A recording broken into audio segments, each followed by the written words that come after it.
Cheers. And the moderator is Roland Stringel, Director of Institute of Economy of the Russian Academy of Sciences. Argument. I would like now to give the floor to a person who was only recently was the chancellor of Austria, Alfred Guzenbauer, whose name I already mentioned today.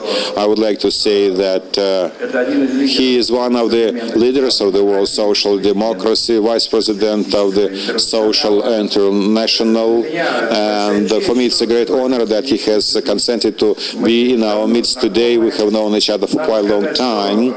And I would like to emphasize that these days we see, I believe, to affect the turn for the left, politically and economically. Barack Obama and Erdogan, and I believe that Germany will also see elections this year which would confirm this suggestion.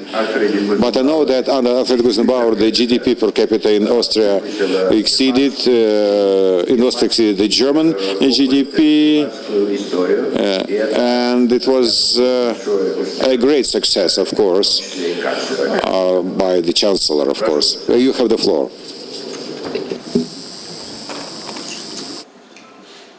Thank you very much. It's a great pleasure to share this presidium with such prestigious thinkers and practitioners of business and economy, like my friend Vladimir Yakunin. And as I only have a limited time, please allow me to be very, let's say, focused on some of the issues that I think are important. First of all, you can make this second intervention after the whole. Fantastic, fantastic. That's very generous. You know? That's very generous. First of all, why does this capitalism not work anymore? Classic capitalism was based on the externalization of costs.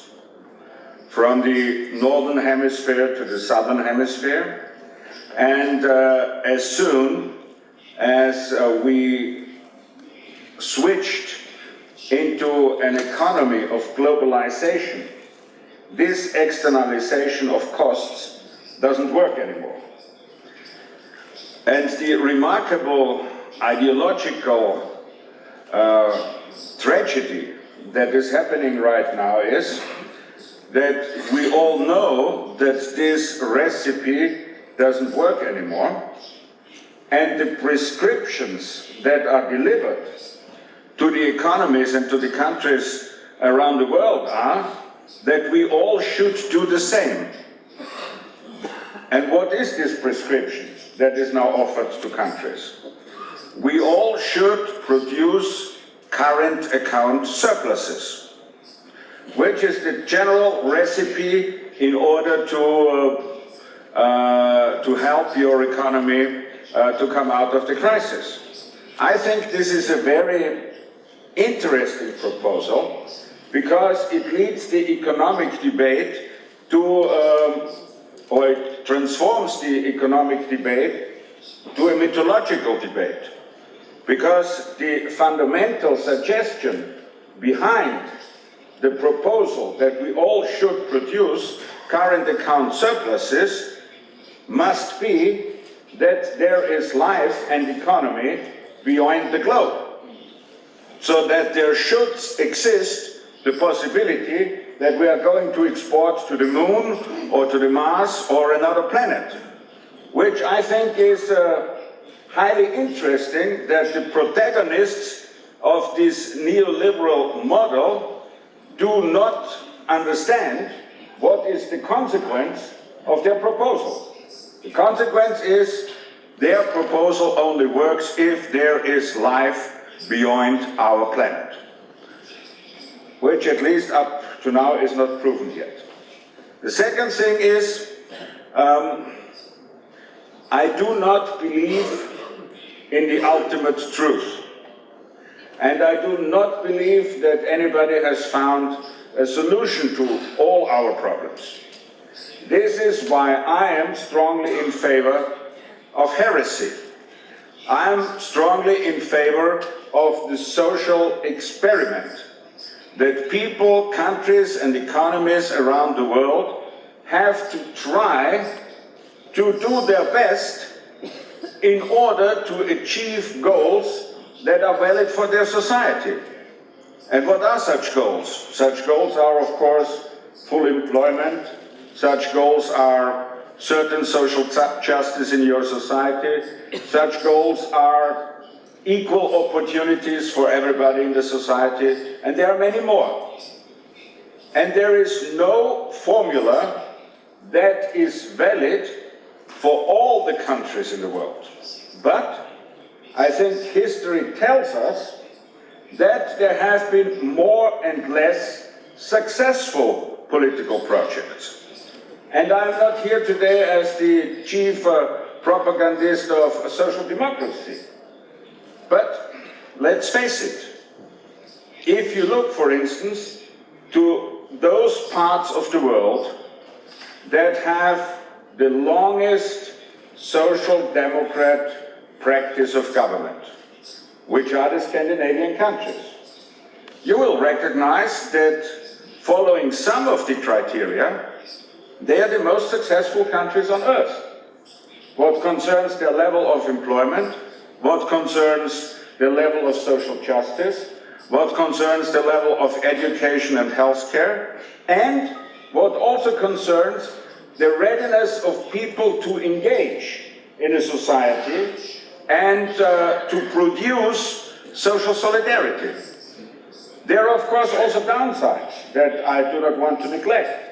There always is the danger that the social democrat welfare state is becoming too paternalistic. There always is the danger of bureaucratization.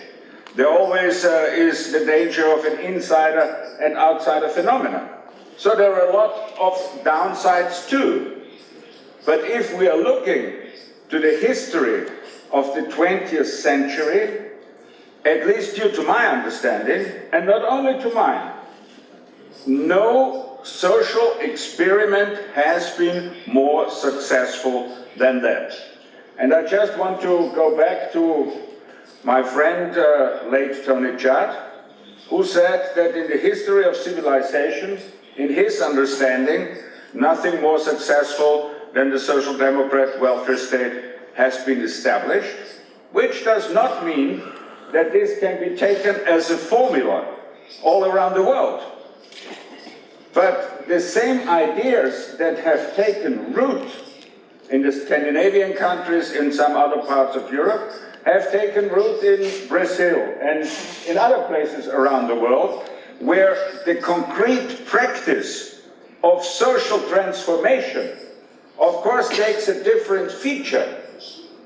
But the leading idea behind is to transform the capitalist-dominated market economy into a socially dominated or co-dominated market economy. And let me make the final point on that. Over the decades, social justice was an additional political goal, in addition to economic effectivity, in addition to GDP growth, etc., etc. And that has changed.